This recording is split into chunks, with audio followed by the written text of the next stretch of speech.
We're back.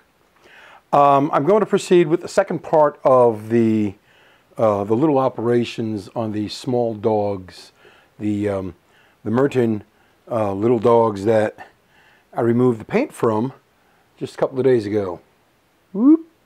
There's a little guy right there. Okay. So what I'm going to do is I'm going to point out some of the new tools that we're going to use this time, and we're going to get started. Okay, well, besides the little dogs and cats right here, I have an array of tools and things to aid in further preparing these little critters for paint. The first thing will be to make sure we have an X-Acto blade, an X-Acto knife, okay, a hobby knife, an X-Acto knife. All right, there's that. Not only do I have the knife, I have new blades, and I have several other packs of these blades as well. So that's for that. The next thing, these are important, are the set of jeweler's files, also referred to as modeler's files. Various shapes, all small, just various shapes. We have a triangular shaped file. Okay. We have a round file. Okay. It's rounded and conical in shape. It gets smaller towards the end. We have the sword or saber type shape right here. Flat across the top. There's no filing surface here, but the sides come down to a pretty good point, and they also form an edge. Not a sharp blade, but an edge. And then we have a triangular shape. It has a flat surface with a triangular top, an angled top. This is good for getting into low places where you need a flat surface, but you need a decent place to be able to put your finger to aid in gripping the file. Ow, that's not real good. This is a little larger size round file. You see the diameter is larger on this particular file here than on the first one I showed. We're going along, we have another two-sided file. Okay. The flat file. This is good in modeling figures for flattening the feet. You can use it by either rubbing the bottom of the figure's feet or putting the figures on and moving the figures back and forth on the file. Okay? The last two shapes we have in here, we have this. You saw this file at work a few days, well, in the last video. It's sort of a football shaped file. It's rounded, it's curved, pointed, and it has a rounded blunt edge that's usable. And then the last one is this small square file with the tapered tip. Again, all different sizes for getting into all different places. Another item no modeler should be without is a sprue cutter or a plastic cutter of some kind.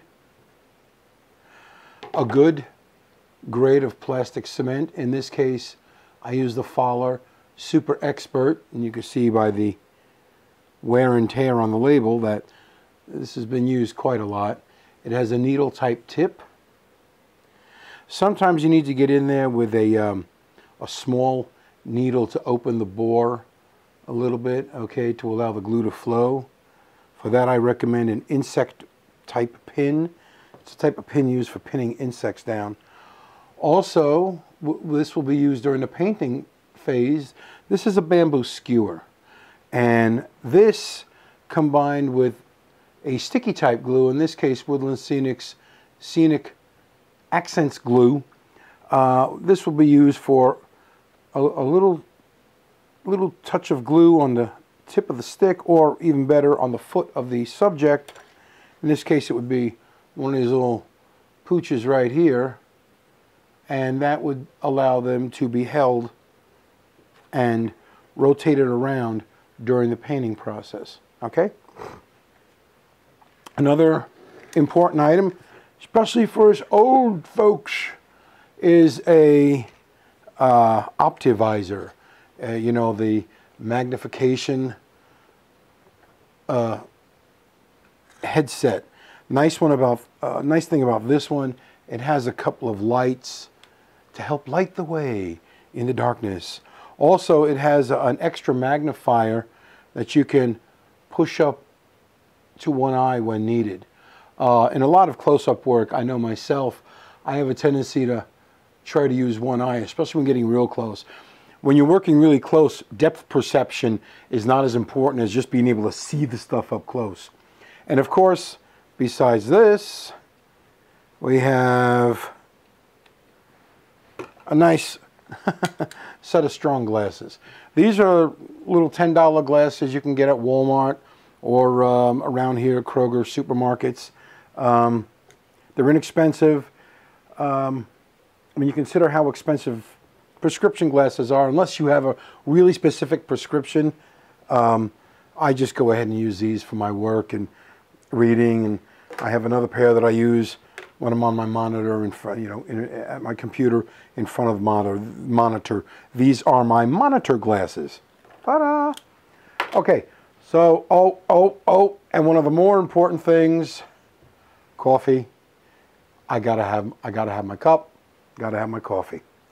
So, all things being equal, we're ready to start the next phase of this little wackadoodle operation, which is going to be working on the dogs proper. I'd like to point something out before I start on the German Shepherds. Remember the little hound dogs from the previous video, the two little red hounds, little red coon hounds? Well, I said, if you're really brave or really insane, perhaps, you could remove the paint and then dot the little dog to turn it into a Dalmatian. Well, guess what I did? I did it. I used a Sharpie Superfine and just very carefully, after I removed the paint and rinsed it and all, I just real carefully started applying little tiny dots. First thing I did was I gave it a little black nose. Then I darkened in an ear, gave a couple of spots to the top of the head. Well, you can see that. Then a couple of eyes. Then I started along the back and the chest of the dog, then the hind legs. Because I have a lot of fire equipment, and I did purchase, well, I've got two fire stations. I have an old-fashioned AHM kit of an old-fashioned fire station, and I have a modern, the Walthers firehouse. It's huge. It's a huge building, and I have plenty of emergency equipment, fire equipment, ambulance equipment, safety equipment, things like that. So I really wanted a Dalmatian for my firemen and my fire truck, and now I have one. Ta-da! Okay. What I found out in viewing some of the close-up photo stills that I took of these dogs, all right, is that the file tended to just sort of rub the plastic back and forth. So what I started doing with this shepherd here off camera, before I even recorded, I started to slightly just scrape along the seams. And I began lifting the plastic away from the seams. And I think that's a much cleaner way to remove the seams from the dogs rather than rubbing with the files. The other thing that happened with the file, and it happened on the little Dalmatian dog, as I was picking the paint out of the hind leg here, this little hind leg, it weakened it a little bit and bent it. So I straightened it out, and that's where the Fowler cement came in. I applied a little, half a drop of Fowler cement, of the Super Expert, Fowler Super Expert. I applied a small drop of that to an insect pin, and then I just simply ran it along the inside of the dog's leg, let it sit for a couple of minutes, then ran it along the outside of the dog's leg. I'll show you what the insect pins look like. Let me reach over here to my holding area. I like to use a little foam egg crate type of arrangement to not only hold boxcars and locomotives, but I poke the pins down into the foam points. Anyway, these are insect pins. These are really super thin pins, much thinner than ordinary straight pins. Okay. Let me demonstrate right here real quick with the glue. You open the glue, take a pin, make sure that the pin has a head on it, all right? Because if it doesn't, what will happen to you is what happened to me recently. I had a pin fall all the way in and jam up the tube of the glue. And what I had to do is I had to pull the pin out and whatnot and push it through with another pin. But this pin can go right into the tube, all right? And you pull it back out, and it opens up the tube, allowing a free flow of the cement. Now, I have nothing to cement here right now, so I'm simply going to close it and put it off to the side. But I'm just pointing out one of the things that can happen is you can damage these little figures, the people too. So I simply, like I said, I ran a little tiny half bead of glue on the tip of the pin, ran it along the leg here and on the inside here, and it just simply, it shored up the leg and made it strong again. Now the first thing I'm going to do, I'm going to make it easier to handle these dogs. I will eventually remove them from the sprue for painting, but for the first part, I'm going to cut the sprue with the two German Shepherds from the main sprue. So now that's been divided. Okay. Now it's much easier to handle just these two dogs. And what I want to do is I want to get along, see the front leg of this dog. Well, let's get it on camera so you can see. You can see the front leg of this dog. The light is showing a little high spot, a seam on this front leg and paw. So I'm just going to simply rub the knife down the front of the leg and gently, I'm not even cutting it away, I'm scraping it away. I'm just simply scraping it until it lets go.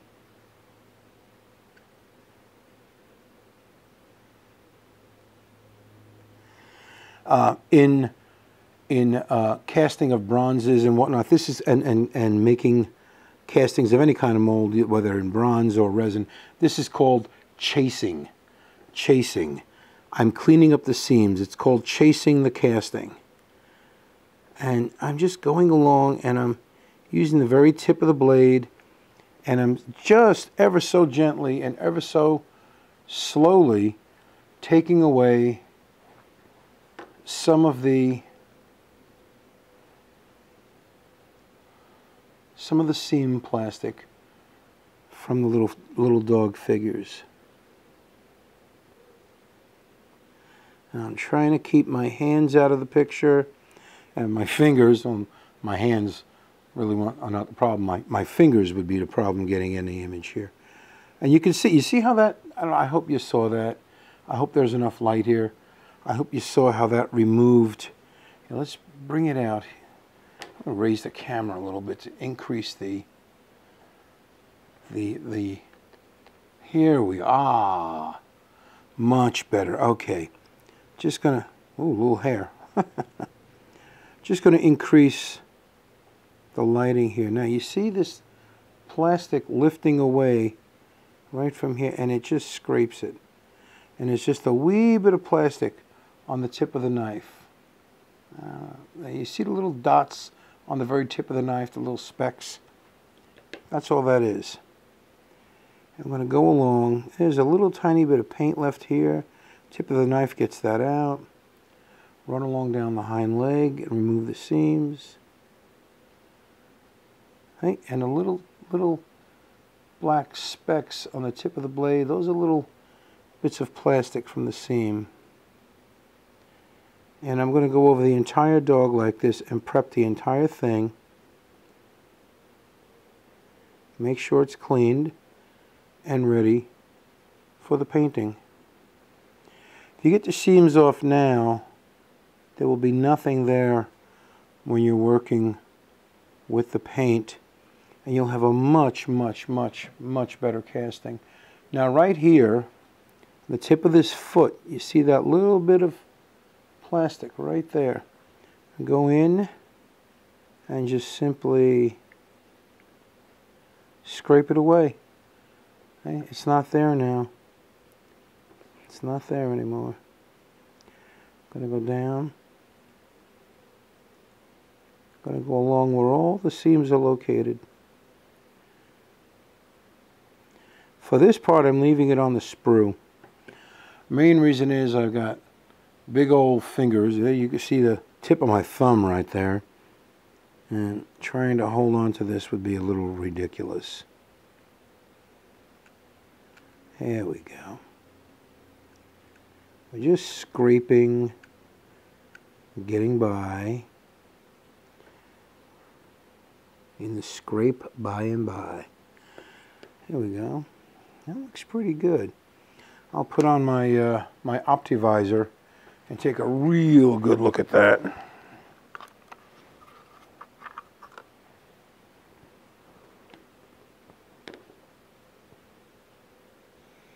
Yeah, that's looking real fine.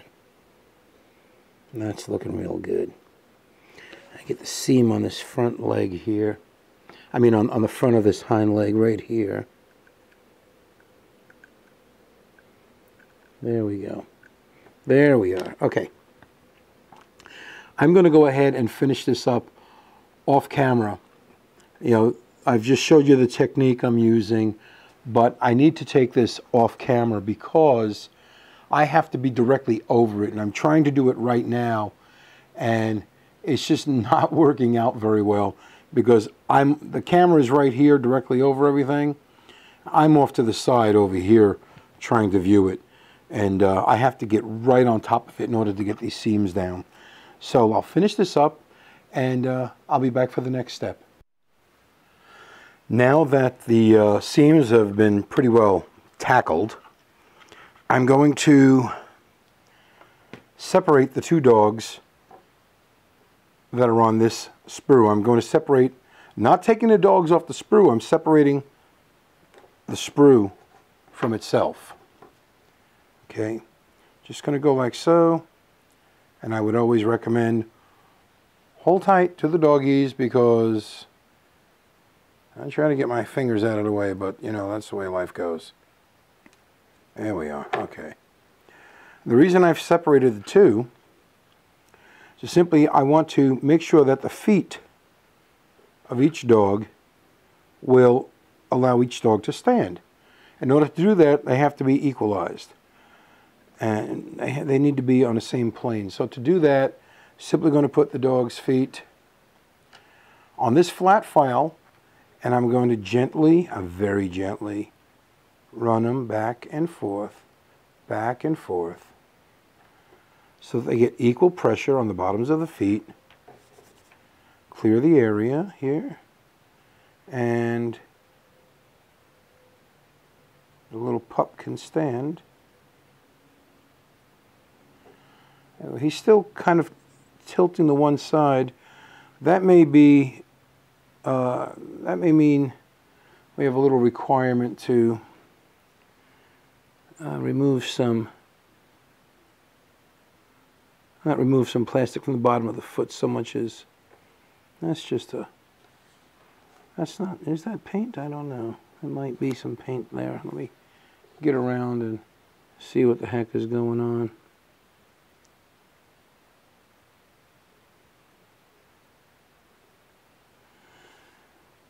Nope.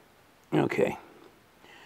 Sometimes you need to adjust legs or feet on a four-footed critter out from the center. And it seems like this front foot here could come a little bit away. So I'm just going to grab with the base of my fingernail. And I'm going to just gently, gently bend it away towards the nose. There we go. I think, by George, I think we've got it. Okay. And what I did was I ran the feet on the bottom of the file, the flat file, applying a very gentle downward pressure evenly so that all the feet would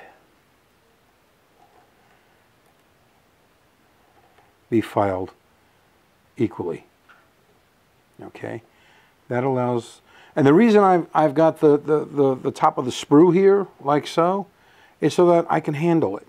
All right, now we're going to remove the sprue. To do this, I could use the sprue cutter. In fact, that's what I'm going to do.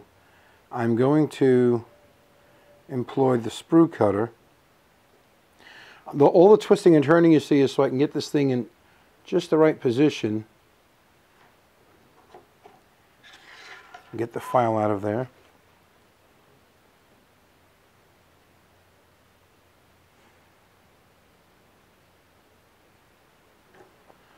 It's about where it's going to be, right here.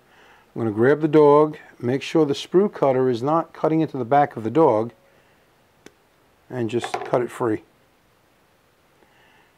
Now, I'm going to clean up the dog's back, right here. I'm going to clean up the dog's back with the X-Acto knife. Just going to scrape it. It's going to even it off.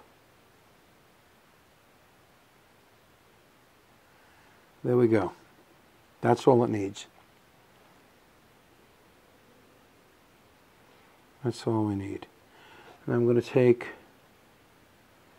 I guess I'll take the flat file. No, I'm going to take one of the half round files for this. Actually, let's see. I'm going to take that football shaped, here it is. I'll take the football shaped spear tip file and just simply gently go along and even this up a bit. Just a little bit. There we go. Oops. Nice, nice. Okay. The next thing, I'm going to take the Scenic Accents glue. Open her up. There we go. And I'm going to apply some, just a touch of glue to a good solid foot. Find a good solid foot right here. Let's make sure this is in focus. Right here, just a little bit of glue to that one foot. I'll lay it down and let it set. When that sets, I'm going to attach it to the flat end of the bamboo skewer. You have to wait for this stuff to set. You have to wait for it to dry, thoroughly dry. If you don't, it's just going to drop off whatever you're setting it on. This is a temporary way to, this is just a temporary way to hold a small item in place. Now, I've used it for all the people on my little Johnville railway station. And the nice thing about it is you can pick them up and place them down somewhere else. I also use it to glue the passengers in my passenger cars.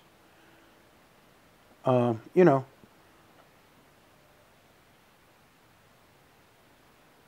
And it works. It really works. It's nice stuff. Anyway, I'm going to let it dry, and when we come back, we're going to put it on a stick.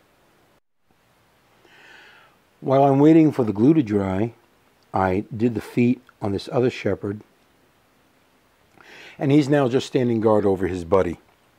Yeah, he's keeping an eye on his pal just to make sure that nobody comes at him to hurt him while he's waiting. He's keeping an eye on his buddy. All right, it's been, 2 minutes or so. And that little bit of glue that I applied to the foot, remember it was white? Well, now it's just a kind of a clear, shiny spot. So I'm going to go ahead, lay the dog down, and move the stick up to the dog's foot. Tilt the dog up a bit, just so I can get it on the center of the stick. Apply a wee bit of pressure. And there we have it. This will hold the dog for the painting step. And I will be using an airbrush, so it's going to be necessary to use as low a pressure, as low air pressure as possible. You know what? I think I can actually glue both front feet to the top of this stick. Yeah, I'm going to do that. I'm going to reapply some cement to the top of the dog's, or rather, I'm going to apply the cement to the two front feet. And then I'm going to apply a little bit to the top of the stick. I'm going to reapply a little bit on each foot here. Let me see. Right there, okay. Yeah, that's good. Put a little bit of glue on each one of these tootsies. It'll take another couple of minutes for these to set. And then I'm going to apply this accent cement right across the top of this stick. Put a good amount there. Make sure it's a nice even coat so that it dries properly. There we go.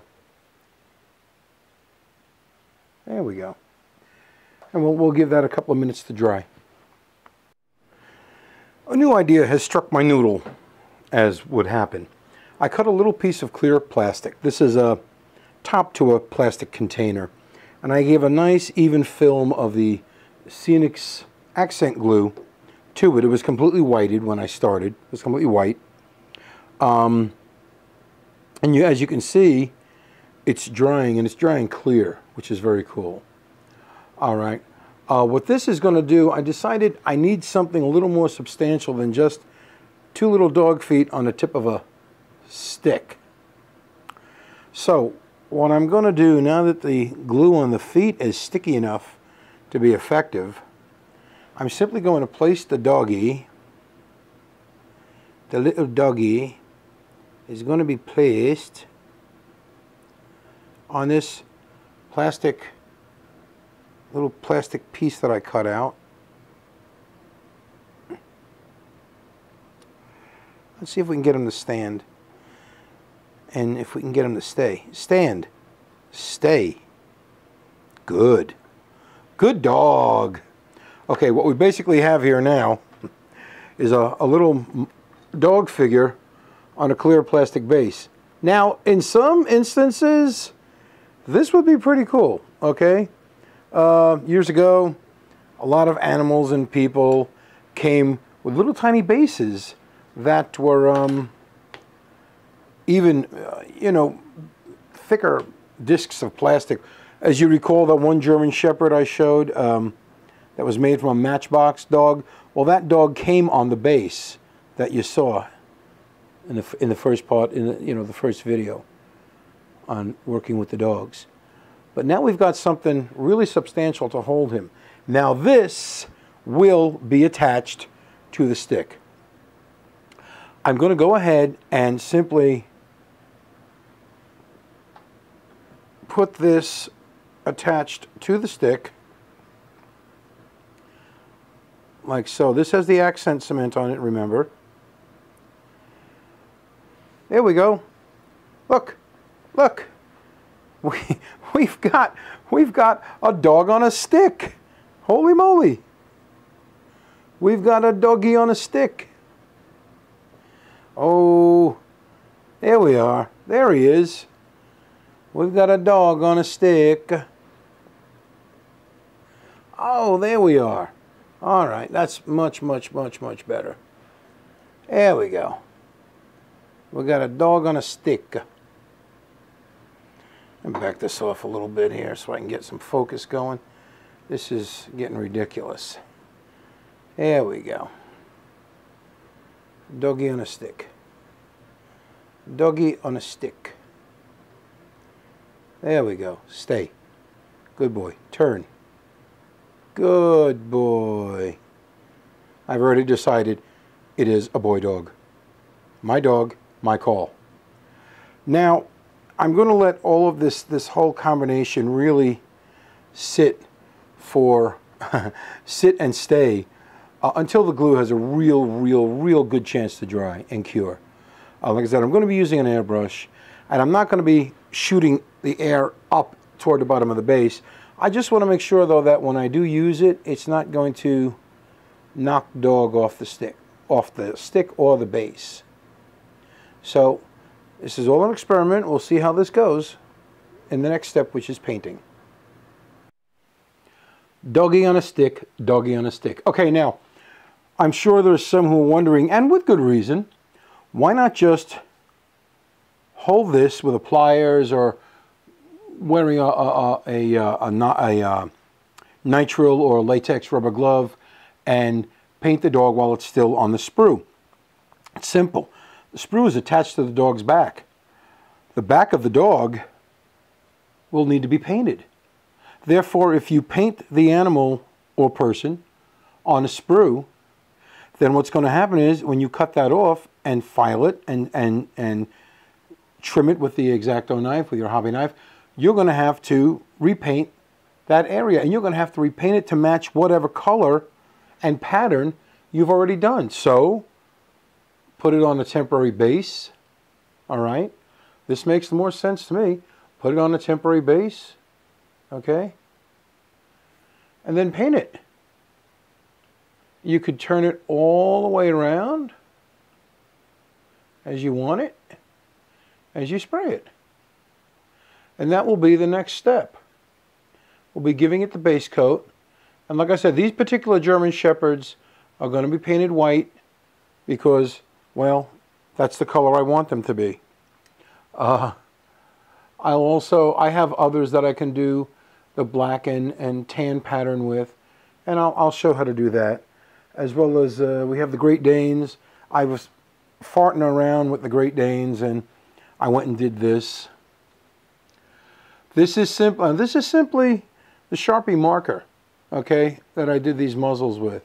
Nothing spectacular. I was just farting around. But you can see the dog still has a shine. It still needs to be trimmed. The seams need to be done.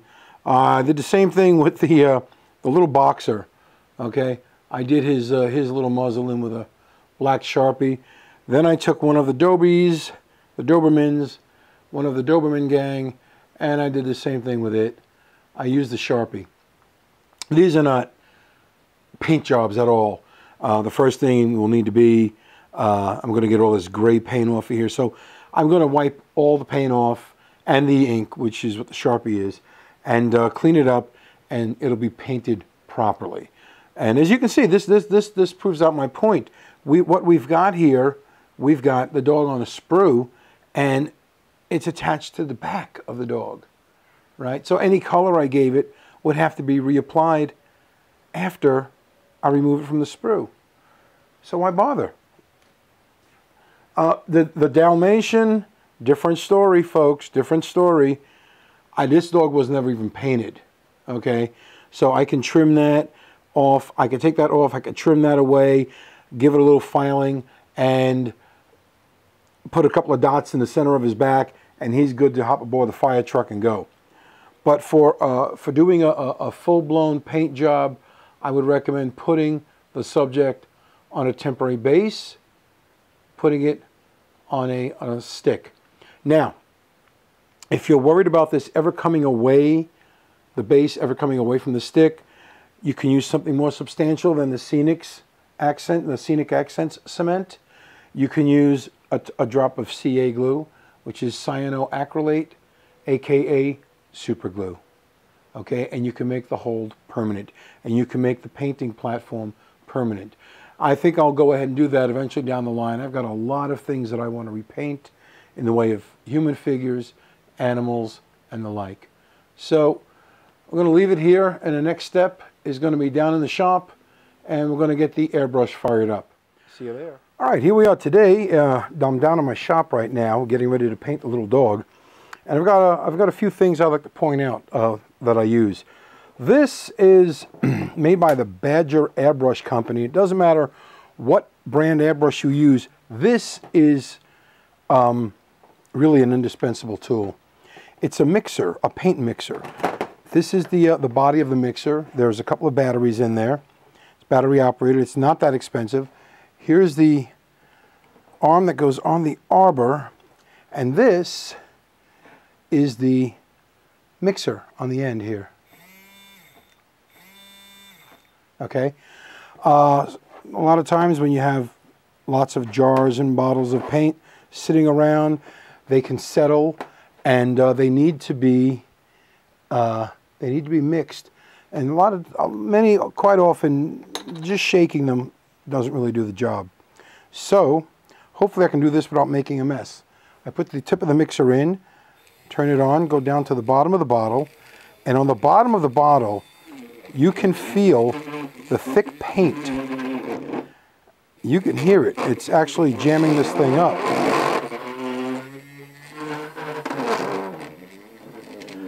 What that is on the bottom, that's all the pigment of the paint.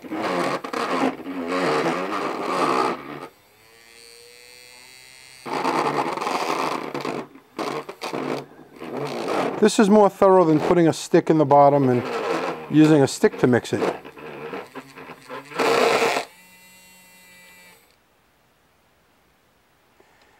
Now, it becomes a simple matter. I'm just trying to keep that airbrush from sliding off the table. It's just a simple matter now of using a piece of paper towel, little piece of paper towel, just wipe it off. And when you get down to the tip,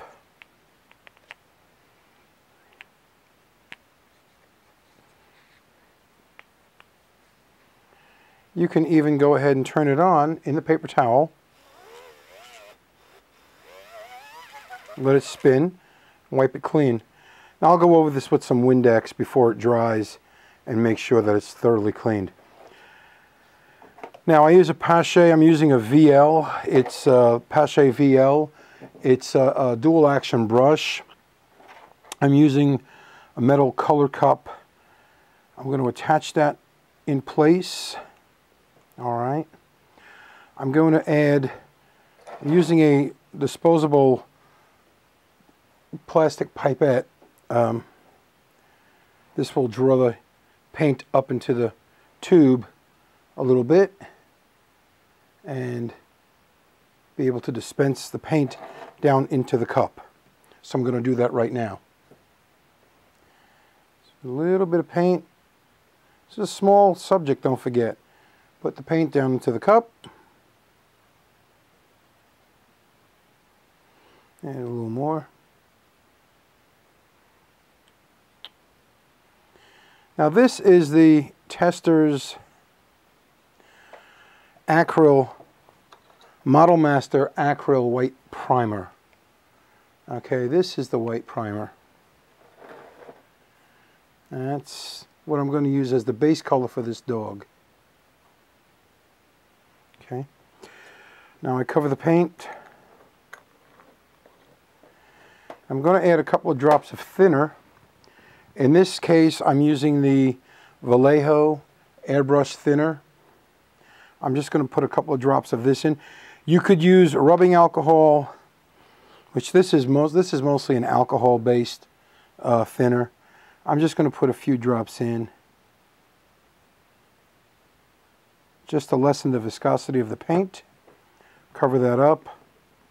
I'm going to use the little dispensing pipette to stir the paint in the cup. You see what I've got right there, okay?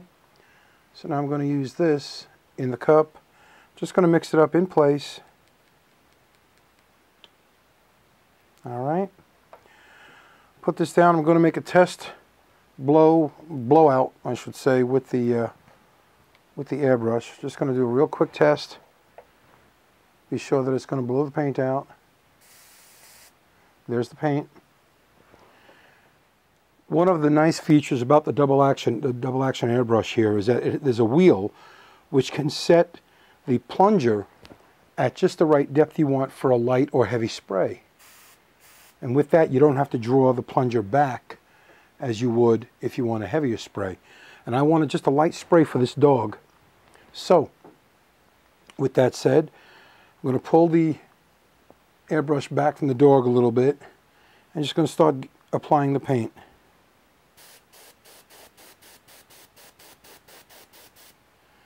Light coats rather than several light coats rather than one heavy coat. And I don't want it too close to the airbrush again.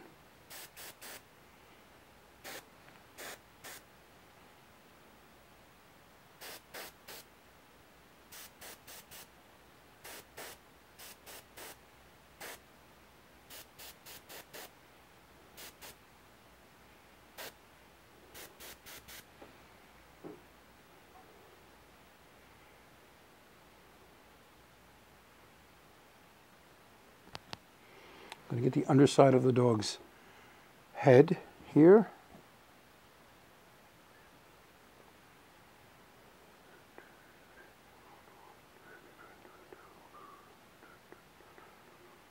Here we go. All right, let's get some.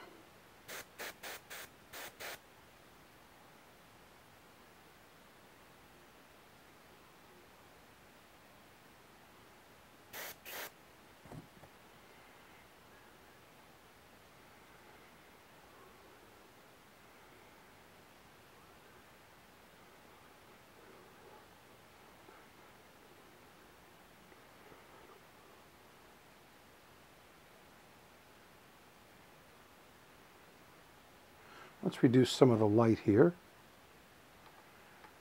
just a little bit. Let's see. All right, there's a nice shot of them.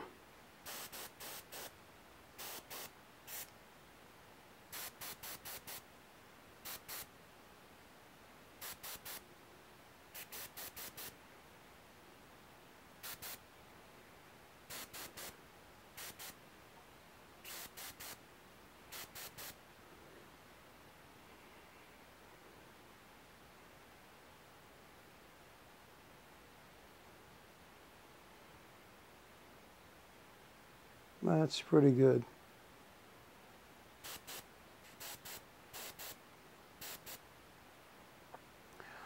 Alrighty.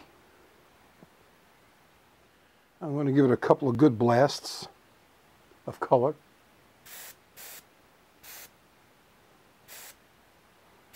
Now I'm a good 8 to 10 inches away from the subject with the airbrush. And let's see what we've got now.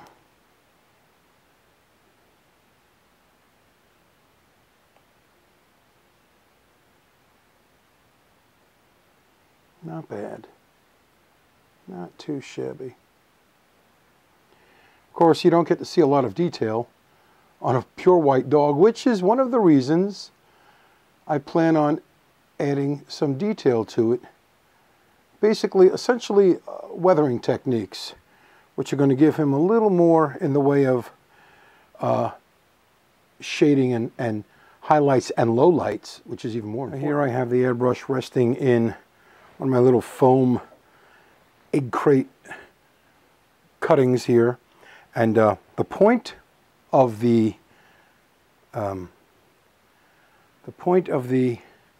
skewer can go down into the foam like so, and that will hold the little dog up. We have the pup up. Doggy on a stick.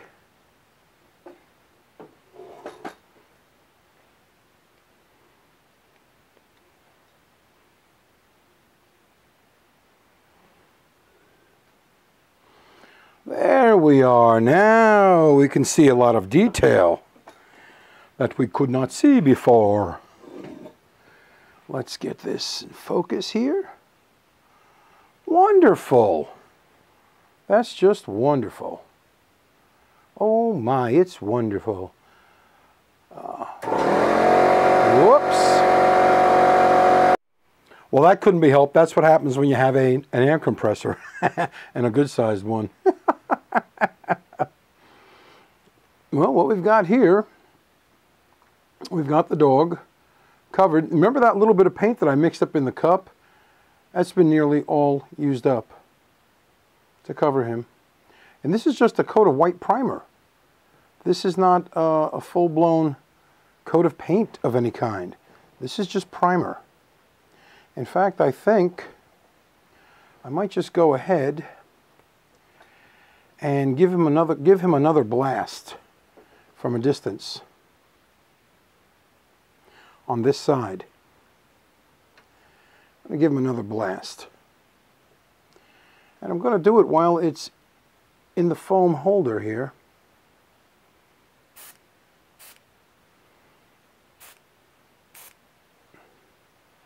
That's a good idea. That was a good idea to keep it in the holder. I should have done that from the start. But I did have to get the underside of the dog as well, so there was good reason for me to hand hold it.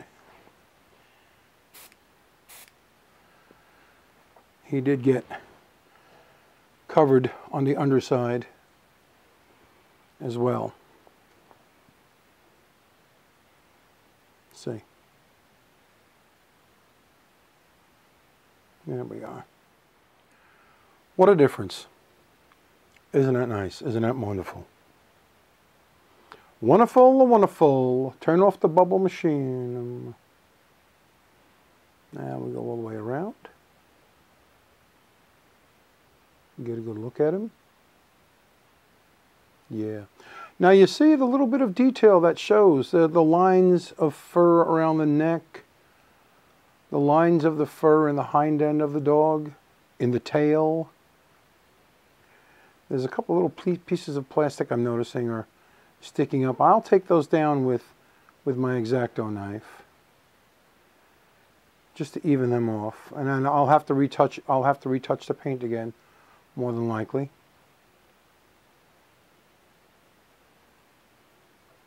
But here we go. Here we are. It's a good start. All right. At this point, I have cleaned off the Badger mixer with some Windex, okay, which has ammonia in it as a cleaner. That cleaned it real well. I was wondering what to seal this dog with, and the one thing I do know about acrylics, you do not seal them with a lacquer product, or it'll peel the paint clean off. Now the dull coat from Testors is spray lacquer. It says it right on the can. So this was not my choice. What I chose to use instead was the Krylon matte finish aerosol spray. This is a more along the lines of an acrylic spray matte finish. I gave 2 light coats from a distance to the dog. I let it set. I did it from the top. I did from underneath on the left side, from underneath on the right side, front, rear, and I'm letting it set right now, and the shine has definitely come down quite a bit. So now the white primer has been sealed. Okay? I'm going to let this sit for several hours. Then I'm going to begin my addition of color. And I got to work that real careful. I have to figure out exactly what I'm going to do. I think I'm going to go with colored pencils for the eyes. This dog will have light brown eyes, the way our dog Floyd had. I think this one will have a dark brown to pink nose. Not pink, but kind of an orange pink. I'm going to go through my pencils. I'm going to see what I've got. The Krylon matte finish, I think it gave it a good tooth. So I think the pencil will work. As far as the rest of the dog, any highlights, you know, the tan coat that we saw in my pictures of Floyd, I'm just going to simply use some, I have some various testers and the True Color paints. I'm going to go through what I've got, and I'm going to be doing any highlighting with the dry brush technique, which is going to be real fun because on camera, this dog looks big. But in reality, there's my index finger. So it's not that big. But I'm going to give it a shot, and we're going to see what happens. I haven't done this kind of detail on something this small in a long time. So I'm kind of excited to see how this goes.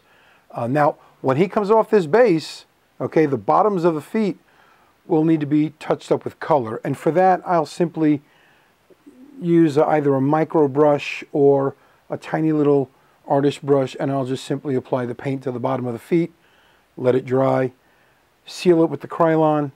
The paint I'm going to use, I will use as paint, I will use the white primer, same thing I use for the body of the dog.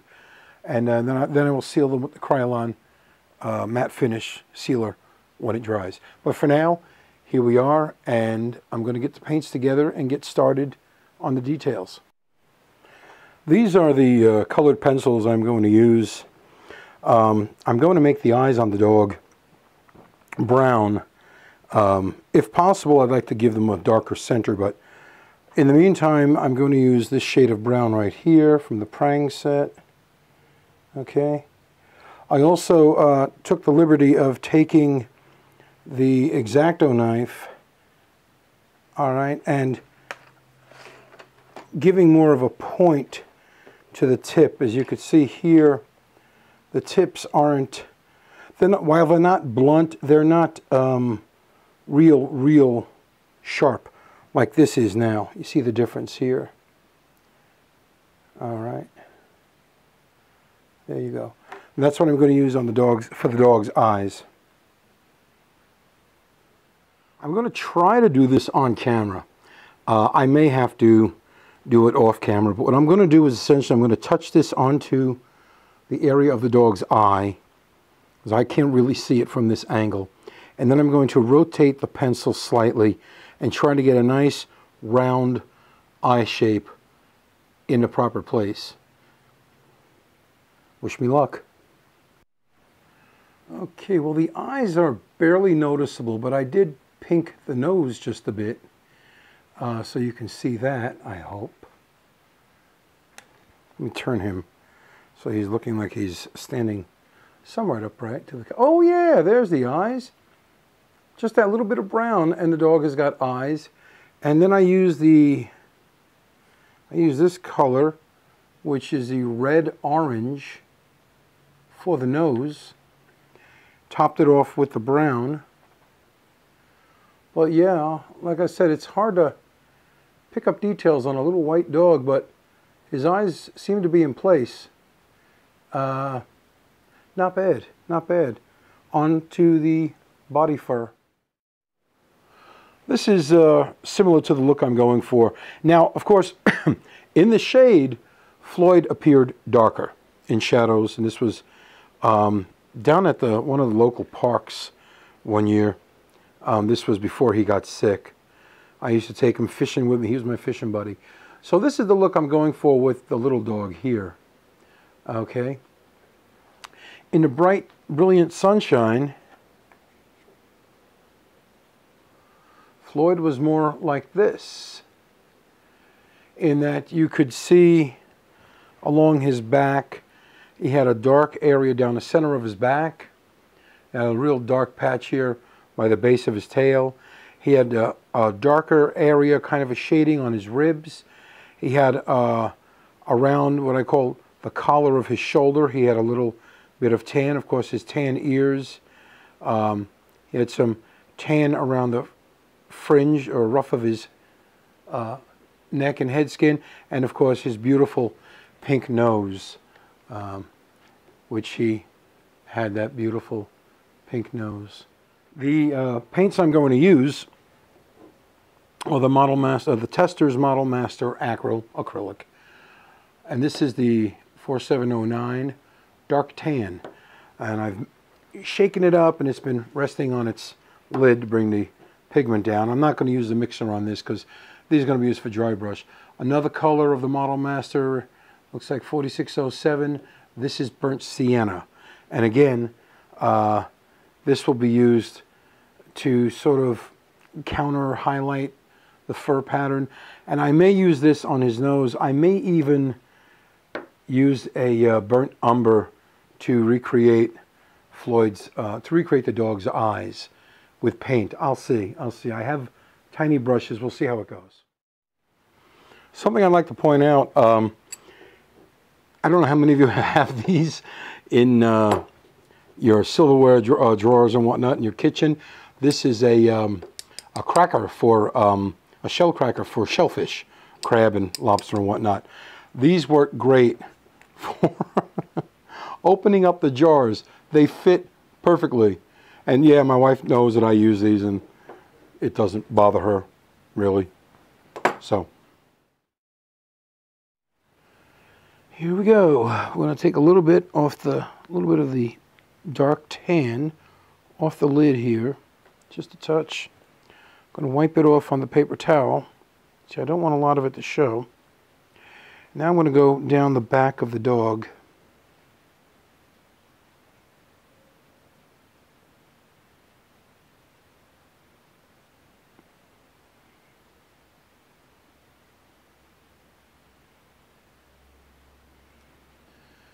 And what have we got here now? Let's see.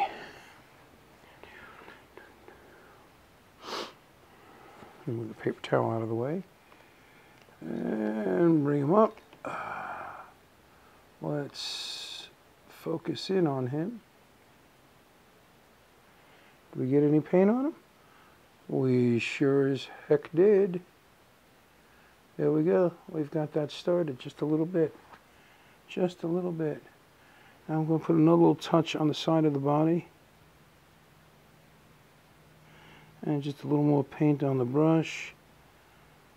Dab it off on the paper towel. And then touch it real gently.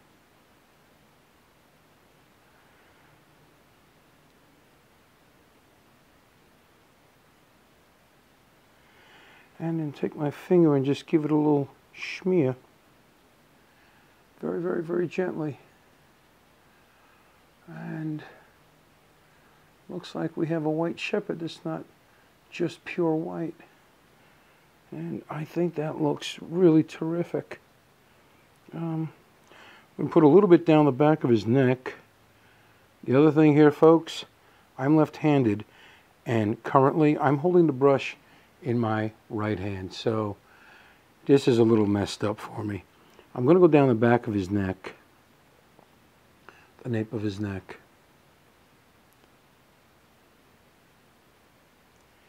I'm going to do the backs of his ears. This can be applied just a little heavier because the ears were tan. Oh, that looks really, really swift. Swift cool. Now, I did the fronts of the ears with the brown pencil before. So, I'm going to go over them again with the bristles of the brush. Give them tan ears. I like that. I like that. That little bit has given this dog such character. And you really can see the pink nose and the eyes. I think the eyes turned out swell. In the vernacular of an earlier era, they look swell, swell. Go down his back a little more.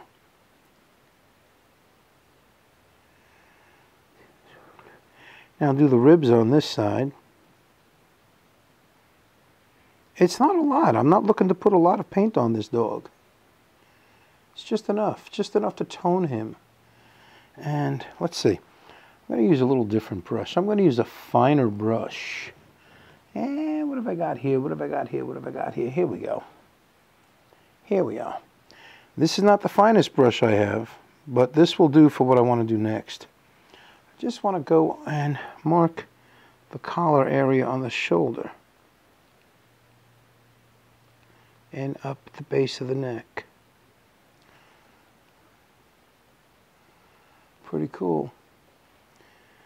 Now let's do this side a bit. Here we go.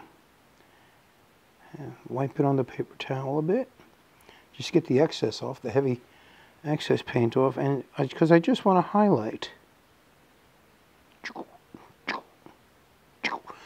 Yes, the sound effects help.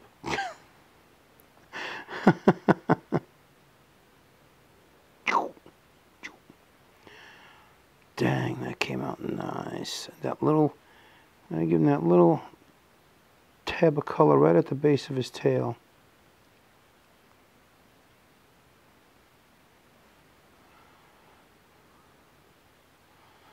And do the other side the same.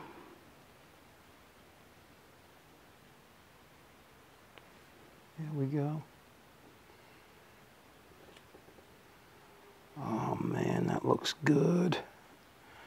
Oh man, that is cool. Here we are.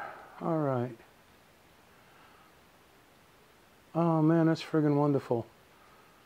I recreated my dog Floyd in 1/87 scale. Holy moly. Well, Cheryl, I think you like this. He was our boy. There we go. There's Floyd, basically a 1/87 scale. That really came out nice. That really came out nice. I'm happy. All right then, here's a final look at our project here, the White German Shepherd. I did go ahead off camera and continue some additional painting. I did use the burnt sienna to replicate the nose color. I used this small brush here to add the nose color and also used burnt umber for the eyes. The colored pencil was a good idea. It really didn't take on the dog. I've used it on people with better success, but with the dog for some reason it didn't work quite as well. I then enhanced the dark tan color with this brush here, okay, and then I also reworked some of the white primer with this brush here. Basically, I went from weathering techniques to a straight paint job on this dog. The other dog, as you can see next to him, is not a Walter Merten. It is, in fact, it's the same mold. It's the same casting from the same set of molds, but this one is now being produced by Fowler. All right. Like I said, when one company would go under, another company would pick up their product and continue to use them. They're available from Euro Rail Hobbies in Canada. So you might want to look them up if you're interested in purchasing dogs for your layout. These are the evergreen scale models, styrene strips. The sizes here, it's the .010 by .020. And the strips are what I'm going to use to create the harness for the dog. We've got here, this is one of the strips, the actual strips out of the package. And this is it being laid against the dog here, as you can see. All right, you can see the size of the strip against the dog. It's a good size. That's about it. There's not much more, except I apologize for the length of this video. I should have put a disclaimer at the front to pack a lunch. It takes a lot less time off camera to actually do these little projects than it does to create them on camera, and that's just the way filming goes. It can take more time. Let me get in here a little close for some quick shots of the dog. Let's see if we can show some of the details. Here we have, this is as close to the lens as I can get it and keep it in focus. But here's the front of the face, the off side, and then back to the so-called show side. The feet are still a little sticky from the Woodland Scenics accent glue. But here he is. And I thank you for watching this video. I hope you've been able to learn something. I hope it took some of the fear and trepidation out of unpainting and repainting something this small. I know it was an adventure for me, and I thank you all for coming along. And until next time, we'll see you down the trail. Adios, amigos.